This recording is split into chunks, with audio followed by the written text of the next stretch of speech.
go out from your comfort zone. Kalau kita nak berjaya, kita kena go out from the comfort zone. Dan itu adalah sesuatu perkara.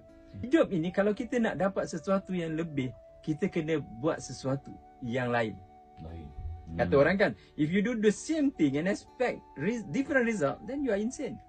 Kerana dalam hidup ni Allah kata apa? Innamal usri yusra. Pada setiap kesusahan pasti ada kesenangan. Mana kena susah dulu, baru dapat senang. Orang-orang tua bijak pandai kita pun dah cakap, rakit ke hulu, berenang ke tepian. Bersakit-sakit dulu, bersenang-senang kemudian. Untuk dapat yang senang, yang terbaik itu perlu bersusah dulu. Betul. Selesa ni tak salah.